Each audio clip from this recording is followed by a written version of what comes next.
On va parler des vendanges 2016. Vendanges 2016 qui s'annoncent de mieux en mieux sous le soleil aquitain là, qui berçait tout l'été, nous a donné des raisins bien mûrs et puis maintenant continue avec cet automne. Donc les vignerons sont optimistes et on pense que malgré un printemps qui a été très pluvieux, on va sortir de belles choses cette année. Comme tu dis, ça va de mieux en mieux. Là, on a rentré tous nos blancs. On a vendangé à la Sauternaise jusqu'à 5 fois, 6 fois dans les mêmes raiges de vigne pour avoir la maturité parfaite.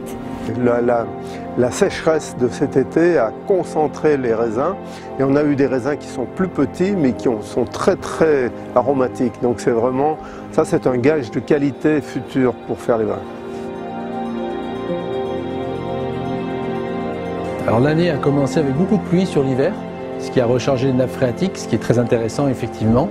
Et ensuite la vigne a grandi normalement, on a eu une croissance assez cohérente, assez classique par rapport à la moyenne décennale. Et puis on a eu un petit peu de pluie au début du mois de juin et ensuite plus d'eau. Donc grosse sécheresse sur juillet, août jusqu'au 15 septembre. Donc la vigne aime la sécheresse, mais là ça commençait à être un petit peu fort. Donc les jeunes vignes souffraient un petit peu. Les vieilles vignes étaient très à l'aise parce que bien enracinées, elles exploitent les eaux qui sont vraiment en profondeur. Donc elles étaient vraiment dans une très bonne position.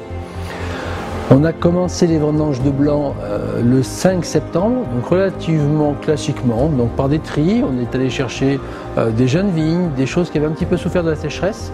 Et puis ensuite on a enchaîné tranquillement et vers la mi-septembre on a vendangé les sauvignons blancs pour Smith Olafite. Et nous avons enchaîné gentiment, tranquillement, jusqu'au 25 septembre à peu près. Donc on a vendangé nos sauvignons, puis nos sauvignons gris et on a fini par les sémillons.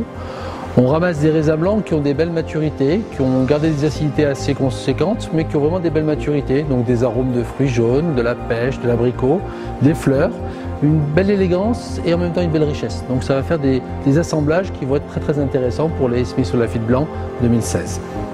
Et là, on a de grands espoirs maintenant puisqu'on goûte des raisins qui sont très bons, qui sont très fruités, des pulpes qui sont très aromatiques. Les merlots s'annoncent très beaux cette année. Pour les cabernets, ce sera un petit peu plus tard, on va attendre encore une dizaine de jours. Mais les dégustations de baies pour l'instant donnent des beaux espoirs. Et d'un millésime qui partait un peu sur la sécheresse et sur le côté chaleur, on retrouve un millésime très bordelais avec des belles acidités, des beaux équilibres, des belles fraîcheurs aromatiques. Et maintenant, on est fin septembre et on commence à avoir de bons espoirs pour ce millésime.